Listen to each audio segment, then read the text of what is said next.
आजको दिनदेखि नेपाललाई पुनः किराँत बौद्ध सहित वैदिक सनातन हिन्दू अधिराज्य नेपालका रूपमा स्थापित भएको घोषणा गर्दछौँ। आजका दिनदेखि नेपाललाई पुनः किराँत बौद्ध सहित वैदिक सनातन हिन्दू अधिराज्य नेपालका रूपमा स्थापित भएको घोषणा गर्दछौँ।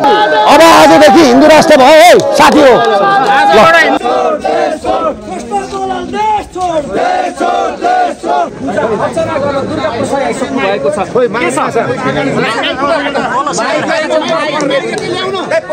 म तपाईहरुलाई एउटा कुरा के भन्छु भनेदेखि मैले अघि पनि एयरपोर्टमा भने हैन 2004 सालदेखि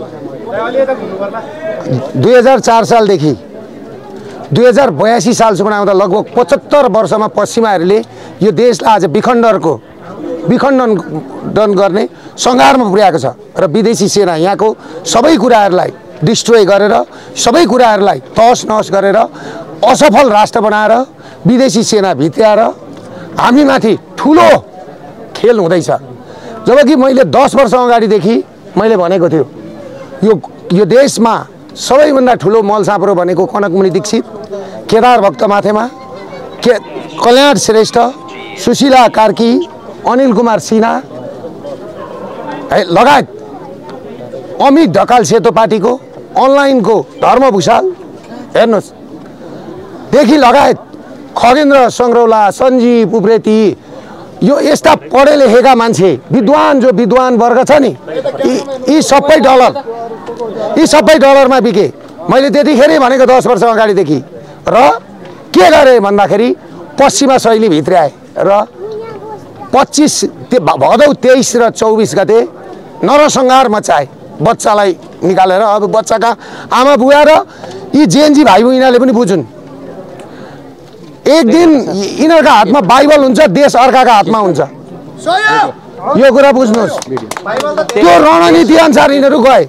गरिबी फैलाउने गाउँमा स्वास्थ्य र शिक्षा फ्री भन्ने, भएका मेडिकल कलेज बन्द गराउने, +2 भन्दा माथि यहाँ पढाइ नहुने अनि विद्यार्थी जति सबै बाहिर लखेटेर देश खाली गर्ने रणनीति हो यो। ए बाबा भन्देऊ न, मान न, भनौँ मलाई माफिया भन्ने जहिल्यै माफिया। अहिले आएर सबैले बुझे छर्लङ्ग ल्याउँदै कस्ता मान्छे ल्याए। बीपी कोइरालादेखि बालेनसम्म ल्याउँदाखेरि कस्ता मान्छे प्रयोग भए र कस्ता बच्चालाई प्रयोग गरेर यहाँ मारियो। जो 13 वर्षकादेखि लिएर स्कुल ड्रेसमा आएका बच्चा, 13 देखि 28 वर्षका बच्चा सुधा प्रयोग गरायो।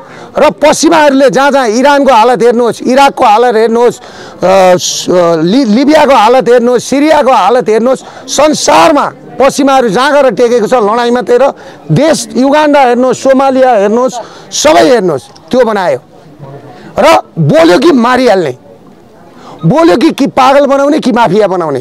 किनभने राम्रा मान्छे राखेको छ। बालेनको चस्मा कस्तो थियो, बालेन पिसाब फेर्न जानुभयो भनेर आउँथ्यो समाचार।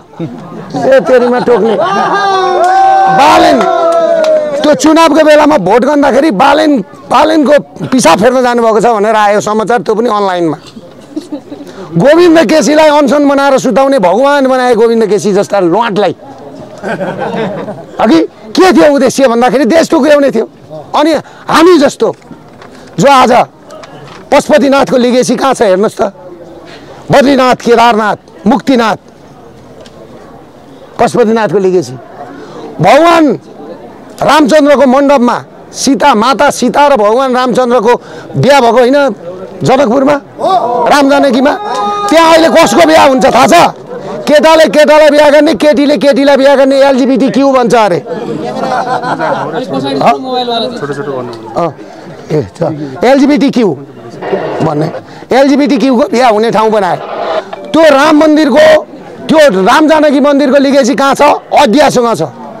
अर्को हनीमुन मनाउने कहाँ? बिहा गरिसकेपछि हनीमुन मनाउने कहाँ भन्दाखेरि लुम्बिनीमा। लुम्बिनीको लेगेसी कहाँ छ? बोधगयासँग छ। भगवान बुद्ध त्यहाँ जन्मिनु भयो बोधगयामा। भनेपछि यो विषयमा कुरो उठायो भने मुद्दा पर्छ। केटाले केटालाई बिहा गर्ने, केटीले केटीलाई बिहा गर्ने। विश्वको एसियाको नम्बर 1 देश, नम्बर पहिलो देश यो बनौँ। र र यहाँ राष्ट्रिय सम्मेलन भयो।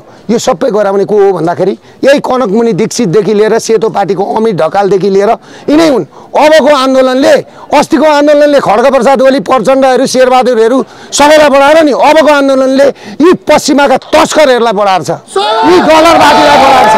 यो कुरा बुझ्नु, किनभने घरमा आगो लगाउने पानी, घरमा आगो लगाउनु त उनीहरूले सिकाए, अर्का घरमा आगो लगाउँदा आफ्नो पनि लाग्छ भन्ने कुरो बुझ्नुपर्छ कि पर्दैन हो। त्यसले गर्दाखेरि यो देशमा अब संविधान छैन, संविधान अनुसारको सरकार हो यो, होइन नि फुत्त आएको सरकार हो नि, बाटाबाट आएको हो नि त, एनजिओको सरकार हो भनेदेखि आज हामी यो देशलाई वैदिक सनातन हिन्दू अधिराज्य घोषणा गर्छौँ। वैदिक सनातन हिन्दू अधिराज्य अहिले 0 छ र यो मैले तपाईहरुलाई यसको मैले एउटा ल्याएको छु, तपाईहरुले चाहिँ नि कसम खानु होला। हाम्रो यसो गरौँ त, सामूहिक शपथकरण अगाडि आइदिनु त। ल भइगयो सुन्नुहोस् है, अब पढ्नुहोस्। सामूहिक शपथकरण। हामी देवताका पनि देवता, तिनै लोकका स्वामी आराध्य देव श्री पशुपतिनाथको पवित्र चरणमा शिर नमन गर्दै यो प्रतिज्ञा गर्दछौँ। हामी देवताका पनि देवता, तिनै लोकका स्वामी आराध्य देव श्री पशुपतिनाथको पवित्र चरणमा शिर नमन गर्दै यो प्रतिज्ञा गर्दछौँ। आजको दिनदेखि नेपाललाई पुनः किराँत बौद्ध सहित वैदिक सनातन हिन्दू अधिराज्य नेपालका रूपमा स्थापित भएको घोषणा गर्दछौँ। आजका दिनदेखि नेपाललाई पुनः किराँत बौद्ध सहित वैदिक सनातन हिन्दू अधिराज्य नेपालका रूपमा स्थापित भएको घोषणा गर्दछौँ। हामी आराध्य देव श्री पशुपतिनाथलाई साँची राखी निम्न वाचा गर्दछौँ। हामी आराध्य देव श्री पशुपतिनाथलाई साक्षी राखी निम्न वाचा गर्दछौँ। हाम्रा नागरिक राहत सर्वहारा वर्ग, भूमि मान्छे, उत्पीडन वर्गले लघु वित्त र सहकारीबाट लिएको रु 20 लाख रुपैयाँ भन्दा मुनिको सम्पूर्ण ऋण स्वतः माफी गराउनेछौँ। नम्बर 1 नागरिक राहत सर्वहारा वर्ग, भूमि मान्छे र उत्पीडन वर्गले लघु वित्त र सहकारीबाट लिएको रु 20 लाख भन्दा मुनिको सम्पूर्ण ऋण स्वतः माफी गरिनेछ। अब तपाईहरु मनमने पढ्नु, फेरि त्यो पढ्दैन नभन्नु होला। अब मनमने। 2 मध्यम वर्गीय व्यापारी सहायता। 20 लाख माथिका ऋणी व्यापारीहरूलाई 5% ब्याज दरमा 25 वर्षको भुक्तानी अवधि प्रदान गरिनेछ, रिस्ट्रक्चर गरिनेछ। मध्यम वर्गीय मनमने भन्नुस्, मन नै